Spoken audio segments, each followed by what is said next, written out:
Buenas noches, camaradas. Good evening, comrades. I'm here in San Juan and I'm listening to New York. And what I wanted to first say about what is the purpose of the tribunal. Of course, it's to put the United States on trial for its crime in Puerto Rico. But the background is that this country, my country, is being destroyed. This is a nation. It's a colony, but it's a nation. A culturally different nation than the United States. But we are invisible both in the United States and internationally.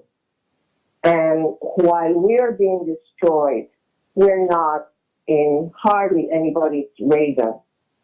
And that is something that the tribunal wants to compensate for and put Puerto Rico in the radar in the United States and worldwide. Because what they are practicing in Puerto Rico is going to be used everywhere else. Puerto Rico has been a source of testing, first for many things. Has been Conejillo de India, for testing pharmaceuticals, for testing experimental treatments, for testing wars, like in Vieques, because they tested how to invade countries in Vieques. And then they did in Grenada, they did in the Dominican Republic, in Iraq, and so on. So this is a political experiment that they are conducting in Puerto Rico. It's the new neoliberal experiment with not only austerity, what they did in Detroit, what they did in a way also in Katrina, but this is more concentrated at a time when capitalism is on the way down. So that is one of the reasons that the tribunal has been conceived. The reason that Puerto Rico and Puerto Ricans are invisible has been what I call the carimbo in Spanish, which is the branding of a slave. When they imposed citizenship on us, they made us invisible. U.S. citizenship that was imposed in Puerto Rico, and it was imposed. It was not, people didn't want it, but yes, it was imposed. For many reasons, to get the youth to go to the war, to use us as cheap labor force, and so on. But the effect has been to make us invisible.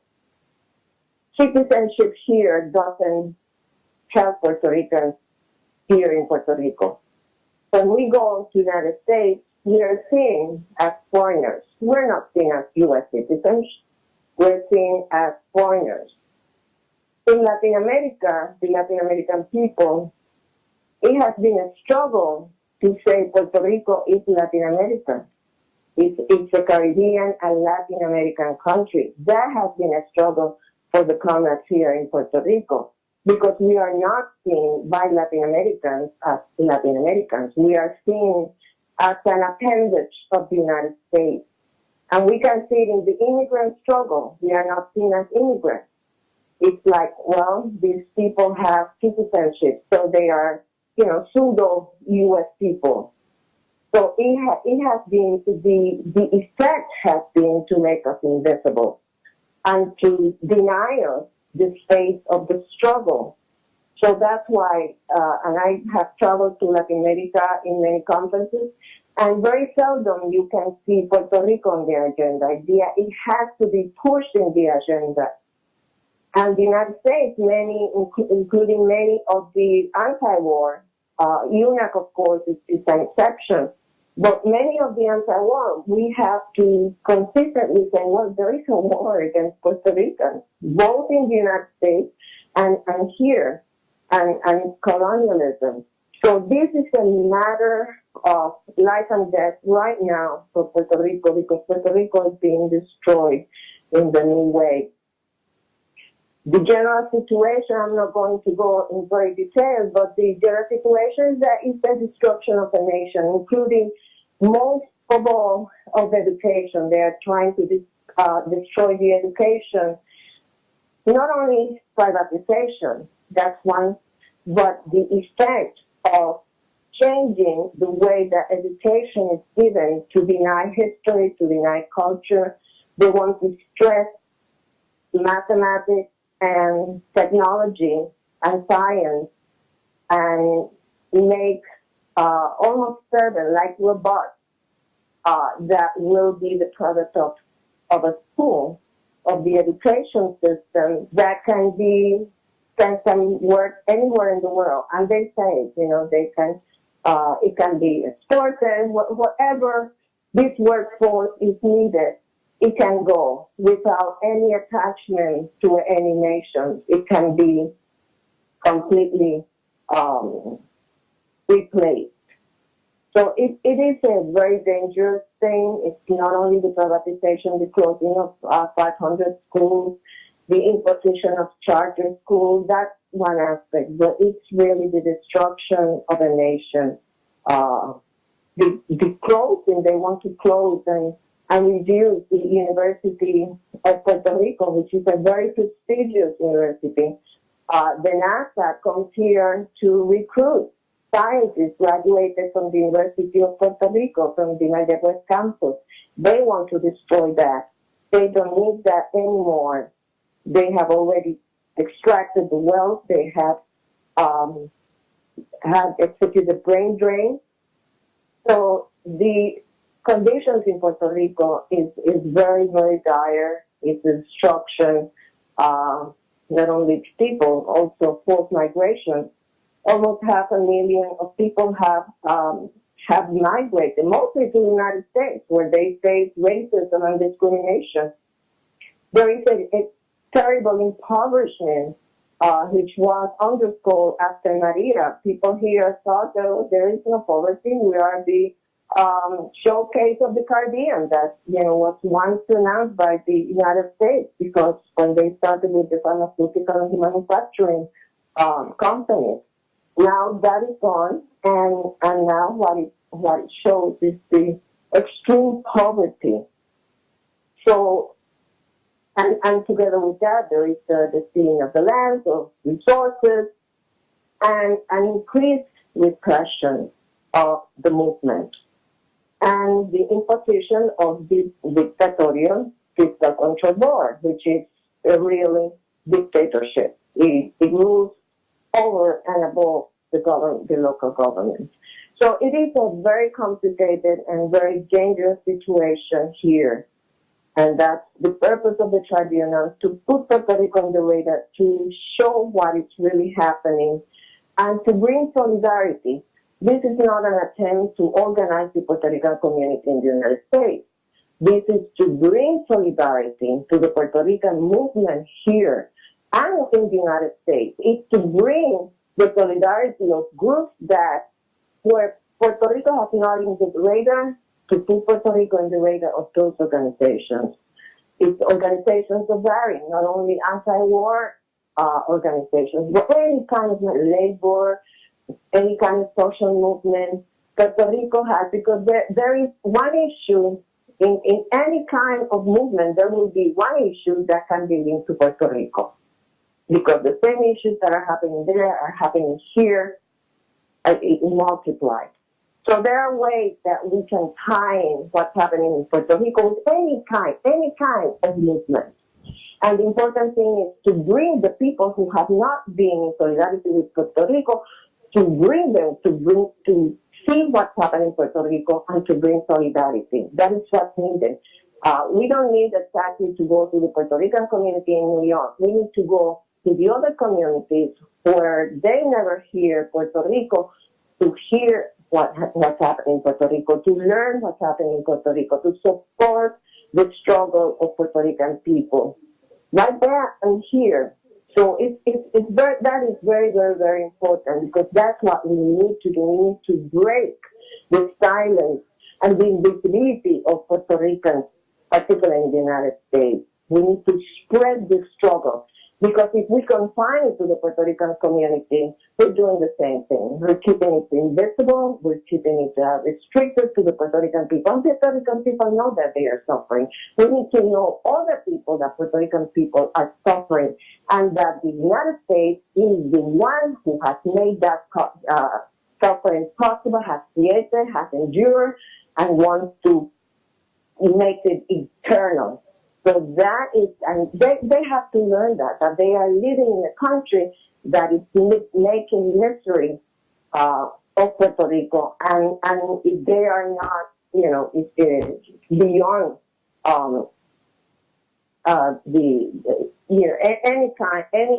any person from any other country will have a history, a story of their own, particularly criminal stories of the United States in their country. So we have to try that. In terms of the people here, we've been 2 weeks talking with people, talking with everybody, people on lines in the supermarket, walking down the street, the guy who gives who sells the pieces of corn, dry corn to feed the pigeons, for the tourists, with everybody. And there is a sense of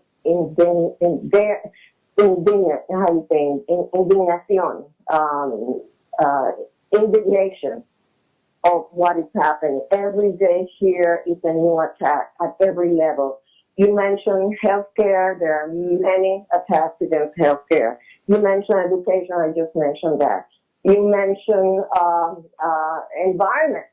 There is a huge environmental issue with the toxic ashes, with AES, which is an energy company from the United States that is polluting, the island. So there are many, many attacks at every level. Every day is a new attack. Anything, every day, another news, another corruption. It's just like, it almost makes people kind of paralyzed because it's so overwhelming. And people, the indignation is palpable. Everybody talks about something that, pertains to their own life. And yet there is a little bit like impotence that they don't feel that they can do, but there is no hopelessness, which is something very, very interesting. And it's really ripe for a really revolutionary struggle. If you come here and you don't talk with people, you can see that everything is like normal. But when you talk with people, and there is a lot of organizing at grassroots movement, at grassroots level. There is an important organization, which is Se Acabaron las Promesas. Promises are over. And these are mostly youth, but there are many, different ages, but it's mostly led by youth. And they are very political. They are socialists. So they have a vision of a free, independent, and socialist Puerto Rico.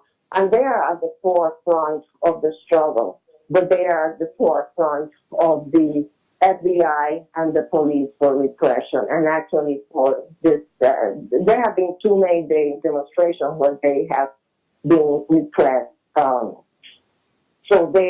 And by the way, they are part of the organizing committee of the Tribunal, of the Puerto Rican Commerce, who are organizing both in New York with Call to Action, Comité de Resistencia and others, and the Se Acabaron las Promesas from Puerto Rico. So we have weekly calls that to organize, to expand, to include other organizations, mostly Puerto Rican organizations, but to spread over.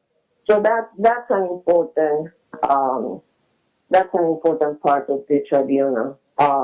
And what we have, and with this, we have met with so many wonderful, through gathering testimonies and meeting with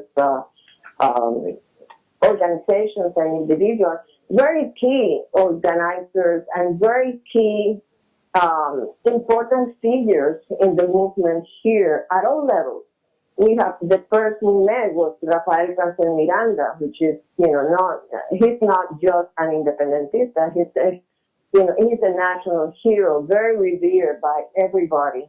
He's the one with Lolita Lebron, Irving, Oscar Collazo, and Irving Flores and Lolita Lebron went to Congress when the United States proclaimed the Commonwealth, which is the free associated states. They said this is just an attempt to not be seen as it has a colony that, quote unquote, Puerto Rico had a self-government. And the reason was that they wanted to give a face like a democratic country because it was in the middle of the Cold War. So they didn't have to go to the UN and give a report on their colony. And that's why they implanted the Commonwealth, the free associated states. So that's when Rafael Cancel Miranda and Congress went to shoot on the roof. They didn't shoot anybody. They just shoot the roof. They wanted to call attention that Puerto Rico was still a colony. And for that, they got 25 years in jail. But many other important figures and movements. We went to an encampment in the South that is, they have organized against the dumping and the burning of coal and toxic ashes for energy by the AES energy company. So there have been many important figures of many different sectors and many different struggles that we have been able to get testimony, and many of them will go to the United to New York, to the Tribunal.